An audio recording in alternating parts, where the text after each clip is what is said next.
Good morning student. आज कल हमने देखा था फीचर्स, चैप्टर 2 का हमने फीचर्स देखा था फॉर्म्स ऑफ बिजनेस ऑर्गेनाइजेशन का। ठीक है, वो अपना कंप्लीट हो गया है। आज हम देखेंगे उसके मेरिट्स। ठीक है, कि किस प्रकार सोल प्रोप्राइटर के हमको क्या क्या उसके मेरिट्स हैं, क्या क्या गुण हैं, हम वो उसको यहाँ पे देखेंगे। तो फर्स्ट पॉइंट आपका यहाँ पे है क्विक डिसीजन मेकिंग। ठीक है, तो इसको तो हमने फीचर्स में भी देखा है, ठीक, लेकिन एक बार हम और इसको देख लेंगे। अ sole proprietor enjoys considerable degree of freedom in making business decision. यहाँ पे दिया है कि एक सोल प्रोप्राइटर को बिजनेस से संबंधित डिसीजन लेने की बहुत अधिक स्वतंत्रता या फ्रीडम होती है। ठीक है, सोल प्रोप्राइटरशिप में। ठीक, further the decision making is prompt because there is no need to consult other.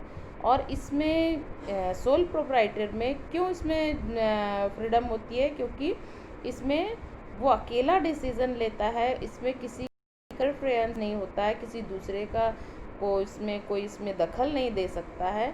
इसलिए वो जो भी डिसीज़न लेना होता है उसको स्वयं को लेना होता है, इसलिए वो तुरंत इसका डिसीज़न ले सकता है। ठीक, दिस में lead to timely competition of market opportunities as and when they arise. तो यहाँ पे ये दिया है कि कोई भी ऐसा अवसर या ऐसी अपॉर्चुनिटीज़ जो उसको मार्केट में मिलती है, जिसका उसको तुरंत लाभ उठाना है, तुरंत उसको उसका फ़ायदा लेना है, तो उस समय वो अपना डिसीज़न लेके उस अपॉर्चुनिटी का फ़ायदा पूरा वो उठा सकता है। नेक्स्ट पॉइंट आपका दिया है कॉन्फिडेंटली ऑफ इंफॉर्मेशन। ठीक है, चूँकि सोल प्रोप्राइटरशिप में वो अकेला ही पूरे बिजनेस का ओनर होता है। ठीक है, इसलिए वो जो भी डिसीज़न लेता है उसके द्वारा लिया जाता है और इसकी जानकारी किसी दूसरे को वो नहीं देता है, सिर्फ उस तक ही सीमित होता है उसका डिसीज़न। इसलिए हम यहाँ पे कह सकते हैं कि उसका जो भी इंफॉर्मेशन होता है, जो भी जानकारी होती है, वो पूरी तरीके से गोपनीय होती है, कॉन्फिडेंशली होती है। और इस सोल प्रोप्राइटर में एक और बात है कि इसमें उसको अपने यहाँ पे दिया है, देखो, a sole trader is also not bound by law to publish firms accounts. यहाँ पे ये दिया है कि वो इसमें किसी प्रकार का उस पर कोई बाउंडेड नहीं होता है कि वो अपने अकाउंट्स को लोगों में पब्लिश करे या अपने फर्म का जो भी अपना डॉक्यूमेंट्स है उसको किसी के सामने उसको पब्लिश करने की आवश्यकता नहीं है, इसलिए यहाँ पे सेक्रेसिटी बनी हुई रहती है। थर्ड पॉइंट आपका दिया है डायरेक्ट इंसेंटिव, है ना।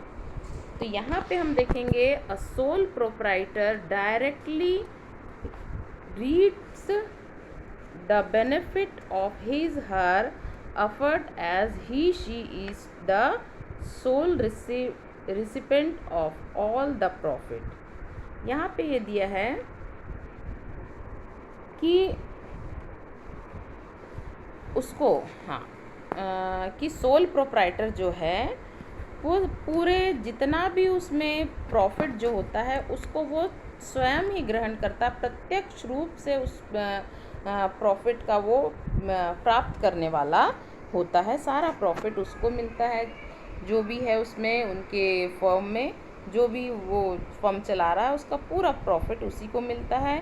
The need to share profit does not arise as he she is the single owner. ठीक है, चूँकि वो अकेला ही उस फर्म का ओनर होता है, इसलिए उसको अपना प्रॉफिट को किसी को बांटने की उसको आवश्यकता नहीं है।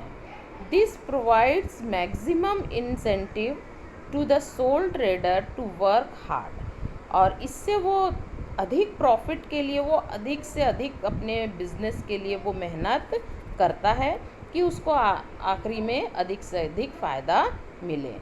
क्योंकि वो जान रहा है कि उस जितना वो अपने बिजनेस में टाइम देगा, जितना वो उसको हार्ड वर्क करेगा बिजनेस के संबंध में, अपने ट्रेड के संबंध में, तो उसको आगे चल के उसका पूरा फ़ायदा उसी को मिलना है। इसलिए वो उसमें किसी प्रकार की कोई लापरवाही या कुछ नहीं करता, क्योंकि वो उसको जो फ़ायदा होना है वो सारा उसी को मिलना है, इसलिए। ठीक। नेक्स्ट है आपका sense of accomplishment. There is a personal satisfaction involved in working for oneself, है ना। यहाँ पे ये दिया है कि वो अपने स्वयं के लिए काम करने से उसको सेल्फ सेटिस्फैक्शन उसको मिलता है। ठीक है, क्योंकि वो उसका अपना बिजनेस है, उसका एक लगाव रहता है अपने बिजनेस से, और उसको लगता है कि मैं इसमें अच्छे से अच्छा काम करूं, और वो अच्छे से अच्छा काम करता है और इससे उसको अपना सेटिस्फैक्शन उसके काम से उसको मिलता है। The knowledge that one is responsible for the success of the business not only contribute to self satisfaction but also instills in the individual a sense of accomplishment and conflict in one's abilities। यहाँ पे ये दिया है कि इस बात का एहसास है उसको कि वह स्वयं ही अपने बिजनेस की सक्सेस के लिए वो स्वयं ही उसके प्रति जिम्मेदार है। यदि वो अपने बिज़नेस को अपने बिज़नेस में वो ईमानदारी से काम करता है, तो जो भी सक्सेस होता है उसका फल उसी को मिलना है। इस वजह से और उसके इस काम से उसको सेल्फ सेटिस्फैक्शन भी मिलता है, और बल्कि वो अपने स्वयं की जो भी उसमें एबिलिटी है उसको पूरी तरीके से अपने बिजनेस में उसका यूज़ करता है, और उसमें एक विश्वास होता है, उसको एक कॉन्फिडेंस होता है कि मैंने जो काम किया है वो सही किया है और इसका फ़ायदा मुझे आगे होगा। नेक्स्ट 5th पॉइंट है ease of formation and closure. तो यहाँ पे हमने पहले फीचर्स में भी इसका पढ़ा है कि इसका इस सोल प्रोप्राइटर बिजनेस का फॉर्मेशन और क्लोज़र दोनों बहुत इजी होता है। इसमें वो अपने बिजनेस में मतलब कि बिजनेस को शुरू करने के लिए उसको कोई लीगल कोई प्रॉस्पेरिटी से वो उसको कोई भी मतलब कि लीगली इंफॉर्मेशन वगैरह या कोई फॉर्मेलिटीज़, उसको लीगल फॉर्मेलिटीज़ पूरा करने की आवश्यकता नहीं होती है। ठीक है, और there is no separate law that govern sole proprietorship. और सोल प्रोप्राइटरशिप में कोई मतलब कि कोई विशेष लॉज वगैरह भी उनके लिए, कोई कानून वगैरह उनके लिए नहीं है। ठीक, as sole proprietorship is the least regulated form of business, it is easy to start and close the business as per the voice of the owner। यहाँ पे ये दिया है क्योंकि इस बिजनेस का जो फॉर्म है वो सोल है, वो मतलब कि एक अकेले व्यक्ति के हाथ में है, तो इसलिए हम कह सकते हैं कि इसमें कोई लीगल फॉर्मेलिटीज़ भी उसको पूरी नहीं करनी है, और वो जब चाहे वो अपना बिज़नेस को स्टार्ट कर सकता है, और जब वो उसकी इच्छा हो, चाहे वो उसको वो अपने समय के अनुसार, अपने डिमांड के अनुसार वो उसको बंद भी कर सकता है। इसके लिए उससे किसी से परमिशन लेना या कोई लीगल कार्रवाई करने की आवश्यकता उसको नहीं है। ठीक है, लिमिटेशन हम देखेंगे। लिमिटेशन देखने के पहले हम यहाँ पे थोड़ा सा एक ये दिया हुआ है आपको, इसको हम थोड़ा सा एक बार कोको कोला का दिया है उसको हम थोड़ा सा यहाँ पे देख लेते हैं। ठीक है, यहाँ पे दिया है रिफ्रेशिंग स्टार्ट। ठीक है, Coca Cola owners its origin to a sole proprietor. Coca Cola के बारे से यहाँ पे दिया है कि जब कोको कोला शुरू किया गया तो वो एक सोल प्रोप्राइटरशिप के अनुसार, सोल प्रोप्राइटरशिप था वो। ठीक है, उस तरह का बिजनेस फॉर्म्स था वो।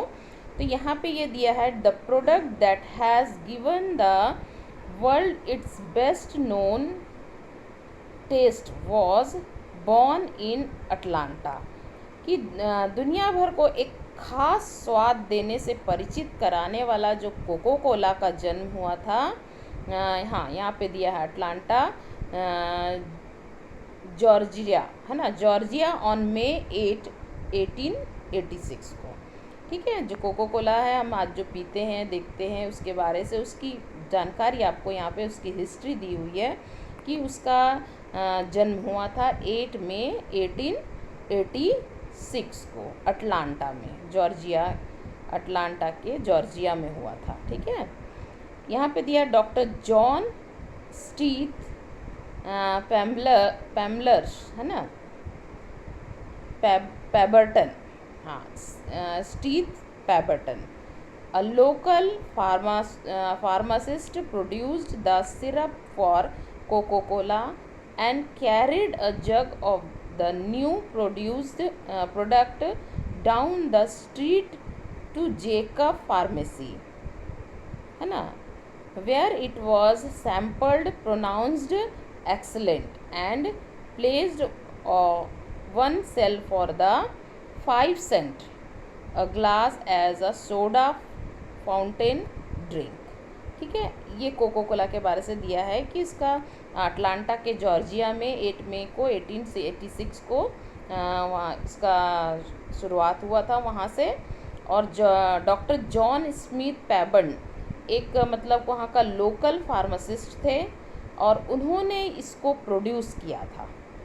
ठीक है, और इस सिरप को उन्होंने कोको कोला के नाम से एक शरबत के सिरप के रूप में उसको बनाया और वे इस प्रोडक्ट को एक पास में स्थित वो था उनका एक फार्मेसी था, जेकब्स फार्मेसी, वहाँ उन्होंने उसको लेके गया और वहाँ उसका नमूना उन्होंने वहाँ के जो भी थे उसने चखा और उसे उनको एक मतलब कि इस प्रोडक्ट को उन्होंने एक्सीलेंट कहा, है ना, एक अद्भुत घोषित किया गया उसको।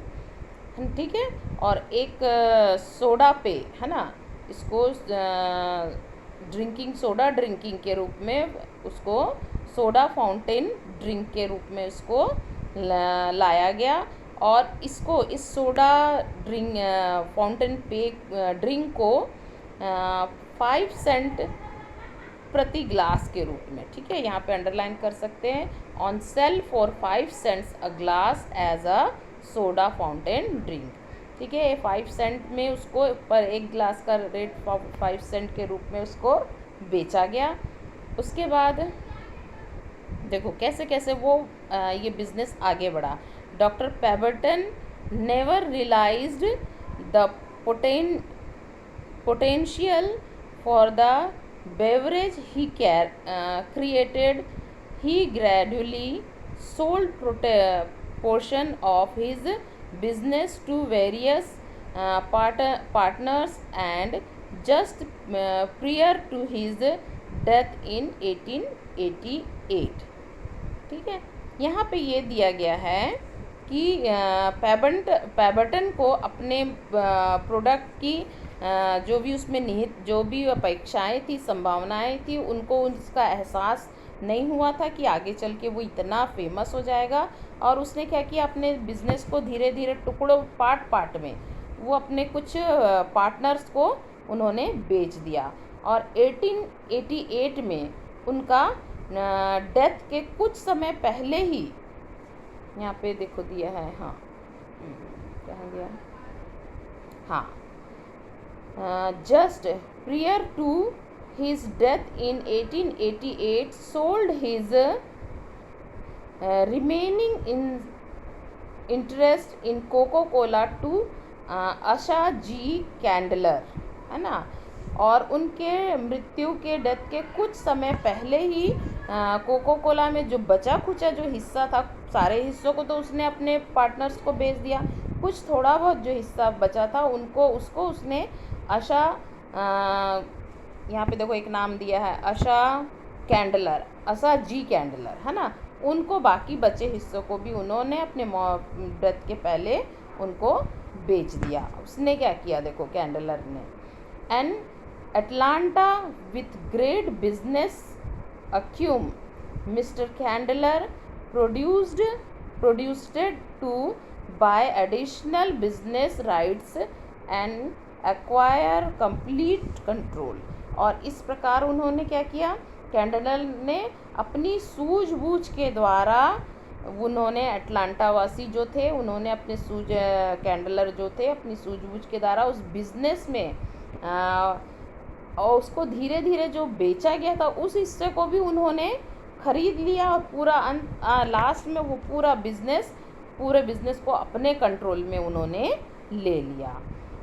On May 1, 1889, Asha Candler published a full-page advertisement in the Atlanta Journal proclaiming his wholesale and retail drug business as sole proprietors of Coca-Cola.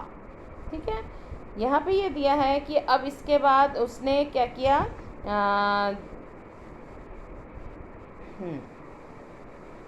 हाँ उन्होंने क्या किया, जो होलसेलर और फुट रिटेलर बिजनेस को कोको कोला का मतलब एकमात्र वो ओनर वो के रूप में अपने आप को उन्होंने घोषित किया. 1 मई 1889 को आशा कैंडलर ने द अटलांटा पत्रिका मैगजीन में उन्होंने एक पूरे फुल पेज में उन्होंने एक एडवर्टीज़मेंट निकाला जिसमें उसने अपने इस ड्रिंकिंग का होल और रिटेलर बिजनेस को वो कोको कोला का एकमात्र स्वामी मतलब ओनर होने का की ये घोषणा उन्होंने उस फुल पेज में कर डाली. Sole proprietors of Coca Cola, delicious, refreshing, exhibiting and क्या है, इन्वोग्रेटिंग, है ना. यहाँ पे एक दिया है, देखो कोको कोला को एक स्वादिष्ट है ना, डिलीशियस, रिफ्रेशिंग ताजगी देने वाला, एक्सिलरेटिंग है ना, मतलब फुर्ती देने वाला है ना, इन्विगोरेटिंग है ना, मतलब कि शक्ति देने वाला, शक्तिवर्धक ड्रिंकिंग के रूप में उसको उन्होंने उस एडवर्टीजमेंट में उसका प्रचार प्रसार किया. Sole proprietorship which mister Candler did not actually achieve until 1891 needed an investment of $2,300. और इस प्रकार कोको कोला का वो जो कैंडलर थे वो सोल प्रोप्राइटर को उन्होंने क्या किया, सोल प्रोप्राइटर जो थे उन्होंने क्या किया 1891 में हाँ जाकर उस चीज़ को उन्होंने प्राप्त किया और इसके जिसके लिए उसे पूरा बिजनेस उनको मिल गया और इसके लिए उन्होंने कितना डॉलर पे किया, हाँ $2,300 उन्होंने उसमें इन्वेस्ट करने की उनको आवश्यकता पड़ी. और it was only in 1892 that Mr. Candler formed a company called the Coca-Cola Corporation. और इस प्रकार 1892 में जाकर कैंडलर ने द कोको कोला कॉरपोरेशन के नाम से एक कंपनी का फॉर्मेशन किया. तो आप यहाँ पे देख सकते हैं कैसे वो सोल प्रोप्राइटरशिप कंपनी था, फिर धीरे वो सोल प्रोप्राइटर था वो और धीरे धीरे वो कैसे चेंज होते होते एक कॉरपोरेशन के रूप में Coca Cola the Coca Cola corporation के रूप में वो बन गया. ठीक, अब हम मेरिट्स देख रहे थे तो अगला मेरिट्स हम यहाँ पे देखेंगे. हाँ मेरिट्स तो ये हमने देख लिया था मेरिट्स. लिमिटेशन हम देखेंगे अब. ठीक है, लिमिटेशन में हम आ जाते हैं कि क्या लिमिटेशन है इसको बिजनेस को चलाने के लिए. हमको ये देखना है notwithstanding various advantages, the sole proprietorship form of organization is not free from limitation. Some of the major limitation of sole proprietorship are as follows. यहाँ पे आपको बहुत सारे प्रॉफिट होते हुए भी जो सोल प्रोप्राइटरशिप में इसमें भी कुछ लिमिटेशन है जिसको हम यहाँ पे देखेंगे। तो पहला पॉइंट है आपको लिमिटेड रिसोर्सेस। हाँ, resources of a sole proprietor are limited to his her personal saving and borrowings from others। हाँ, यहाँ पे आपको ये दिया है कि लिमिटेशन ये है, फर्स्ट लिमिटेशन ये है आपका कि लिमिटेड रिसोर्सेस। इसमें आप देखेंगे कि ये चूँकि ये छोटे रूप का बिजनेस है एकदम, क्योंकि उसको एक ही व्यक्ति सोल प्रोप्राइटर ही इसको हैंडल करता है, इसको कंट्रोल करता है, मैनेज करता है, इसलिए जाहिर है कि सोल प्रोप्राइटरशिप में उसका जो रिसोर्सेस है वो भी लिमिटेड ही होगा, क्योंकि वो खुद का पर्सनल सेविंग, पर्सनल बोरोविंग्स, इससे ही वो अपने बिजनेस को इसका बिजनेस का फॉर्म करता है वो, इसीलिए वो लिमिटेड उसका रिसोर्सेस हो सकता है। Banks and other leading institution में hesitate to extend a long term loan to a sole proprietor. ठीक है, यहाँ पे ये दिया है कि बैंक और अदर दूसरे बैंक और दूसरे जो लोन देने वाले जो इंस्टीट्यूशन है वो सोल प्रोप्राइटर को लंबे समय के लिए लोन देने के लिए, लॉन्ग टर्म के लिए लोन देने के लिए वो लोग थोड़ा सा हिचकिचाते हैं, क्योंकि हो सकता है उनको लगता है हम बड़ा भारी लोन दे दें इनको तो ये अपना बिजनेस चला पाए कि ना पाए, और इनको प्रॉफिट हो कि ना हो, तो हमारा लोन का पैसा ना डूब जाए, इसलिए करके उनको बड़ी अमाउंट लॉन्ग टर्म लोन देने के लिए वो लोग उनसे थोड़ा सा पीछे हटते हैं। Lack of resources is one of the major reason why the size of the business rarely grows much and gently remain small. यहाँ पे ये दिया गया है कि बिजनेस का फॉर्म जो है वो साधारणतः छोटा ही रहता है, क्योंकि अकेला व्यक्ति संभाल रहा है तो जाहिर है वो बिजनेस को ज़्यादा बड़ा नहीं कर सकता। कितनी दूर तक वो अकेला संभालेगा, कितना उसमें कैपिटल लगा सकता है, अधिक से अधिक कुछ एक सीमा तक, उसके आगे वो अपना उसमें कैपिटल नहीं इन्वेस्टमेंट कर सकता है। तो इसका छोटा रूप होता है तथा उसके बढ़ाने के, उसको और आगे बढ़ाने की संभावना भी बहुत कम होती है। इसका एक बड़ा कारण है उसका रिसोर्सेस, है ना, फाइनेंशियल रिसोर्सेस। इस सब कमी के कारण भी वो अपने बिजनेस को और आगे बढ़ा नहीं सकता। दूसरा लिमिटेशन है आपका limited life of a business consent. हाँ, इसमें दिया है कि इस बिजनेस यूनिट का जो लाइफ है वो एक लिमिटेड होता है। ठीक है, ऐसा नहीं कि वो बिजनेस सालों तक चल रहा है, ऐसा नहीं है। The sole proprietorship business is owned and control by one person. क्यों? क्योंकि सोल प्रोप्राइटरशिप बिजनेस जो है वो किसी एक व्यक्ति के कंट्रोल में, मैनेजिंग में होता है। So death, इंसेंटिनिटी, imprisonment, physical illness और bankruptcies of a proprietor affect the business and can lead to his closure। हाँ, कुछ चीज़ें हैं जैसे सोल प्रोप्राइटरशिप का डेथ हो गया तो जाहिर है उसका बिजनेस ऑटोमेटिक बंद हो जाएगा। ठीक है, उसके अलावा यदि वो दिवालिया हो जाता है, ठीक है, बीमार हो जाता है, ठीक है, इस प्रकार वो बैंकक्रप्ट हो गया, बीमार हो गया, पागल हो गया, तो ऐसे में उसका बिजनेस आगे नहीं चल सकता है और वो ऑटोमेटिक क्लोज हो जाता है। तो इसलिए कहा जा सकता है कि इसका जो लाइफ है वो भी लिमिटेड होता है, उसके बिजनेसमैन तक ही वो होता है, उसको कुछ होने के बाद उसका बिजनेस ऑटोमेटिक ख़त्म हो जाता है। अनलिमिटेड लाइबिलिटी, हाँ, ये भी है कि इस बिजनेस में a major disadvantages of the sole proprietorship. ठीक है, ये बहुत बड़ा सोल प्रोप्राइटरशिप में डिसएडवांटेजेस है, क्योंकि इसमें अकेला व्यक्ति पूरे बिजनेस को संभालता है। ठीक है, तो यदि इन फ्यूचर यदि उसको प्रॉफिट होता है तो ठीक है, बहुत अच्छी बात है।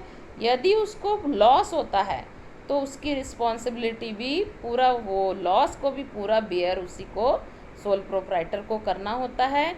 इसलिए वो बिजनेस का जो भी लाइबिलिटी होता है इस बिजनेस में अनलिमिटेड होता है, और उसको अपने उस जो भी उसका बोरो किया है, लोन लिया है, जो भी है उसको पे करने के लिए उसको अपना पर्सनल एसेट्स का भी यूज़ उसको करना पड़ता है। और इस प्रकार वो अपने बिज़नेस को बेचने के अलावा अपने बिज़नेस का जो भी नुकसान है उसको भरने के लिए उसको अपना पर्सनल प्रॉपर्टी का भी यूज़ करना पड़ता है। और इस प्रकार हम कह सकते हैं कि उसकी लाइबिलिटी, सोल प्रोप्राइटरशिप में उसका लाइबिलिटी अनलिमिटेड होता है। लिमिटेड मैनेजरियल एबिलिटी, जाहिर है वो अकेला मैनेज करता है पूरे बिजनेस को, तो उसमें जितनी स्किल्स है, जितनी कैपेसिटी है, वो उतना ही अपने बिजनेस को बस वो संभाल सकता है। एक अकेले व्यक्ति के द्वारा ही उस पूरे बिजनेस को संभाला जा सकता है। The owner has to assume the responsibility of varied managerial tasks such as purchasing, selling, financing, etc. It is rare to find an individual who excels in all these areas. हम ये कह सकते हैं कि उस सोल प्रोप्राइटर पर, owner पर मैनेजरियल्स है ना का पूरी, मतलब कि अपने बिजनेस को मैनेज करने का पूरी जिम्मेदारी, पूरी उसकी लाइबिलिटी उसके ऊपर होती है। जैसे परचेसिंग, सेलिंग, फाइनेंसिंग, बिजनेस से रिलेटेड जो भी काम है सारी जिम्मेदारी उसी के हाथ में रहती है। और शायद ही ऐसा कोई व्यक्ति हो जो इन सारे एरिया में उसको मतलब कि अच्छी पकड़ हो, अच्छा नॉलेज हो, है ना। तो ज़रूरी नहीं है कि जो सोल प्रोप्राइटर है उसको हर एरिया में, उसको हर एरिया का सेलिंग का, बाइंग का, फाइनेंसिंग का, प्रोडक्शन का, मटेरियल का सारा जानकारी उसको हो, ये ऐसा हो नहीं सकता, है ना, क्योंकि बहुत कम लोगों को होता है। तो इसका यहाँ पे हम देखेंगे कि वो एक अपनी क्षमता के अनुसार अपना मैनेज वो करता है। यदि उसको उस चीज़ की जानकारी नहीं है तो वो उसके वहाँ पे उसको उसका नुकसान भी उठाना पड़ सकता है। The sole proprietorship suffer from various shortcoming, many entrepreneurs opt for this from the organisation because of its inhabitant advantages. यहाँ पे दिया है कि हम यहाँ पे सारांश में कह सकते हैं कि सोल प्रोप्राइटर का दोष होते हुए भी बहुत सारे जो इंटरप्रेन्योर्स हैं जो इस ऑर्गेनाइजेशन को अपनाते हैं, इस फॉर्म्स को अपनाते हैं, क्योंकि वो ये because of it's inherent advantages in it requires, है ना। तो इसके कारण वो लोग इस बिज़नेस को भी अपनाते हैं, क्योंकि ये बिज़नेस के लिए सबसे अच्छा, जिनका आकार छोटा है, बिज़नेस का फॉर्म जो है वो छोटा रूप है, जिसमें कम कैपिटल भी कम लगता है, उसकी आवश्यकता कम होती है, और ग्राहकों से, अपने कंज्यूमर से पर्सनल सर्विसेज रहता है उनका, और इसलिए उनका डायरेक्ट उनसे रिलेशन रहता है, अपने सर्विसेज उनको डायरेक्ट दे सकते हैं, इसलिए भी ये उनके लिए अच्छा होता है। ठीक, अब आपका आ जाएगा 2.3 हिंदू जॉइंट फैमिली बिजनेस। ठीक है, इसको हम लोग नेक्स्ट पीरियड में पढ़ेंगे। ठीक है, ओके। अब हम यहाँ पे अपना टॉपिक ख़त्म करते हैं, और इसको आप अच्छे से पढ़िए और उसको और समझने की कोशिश करिए।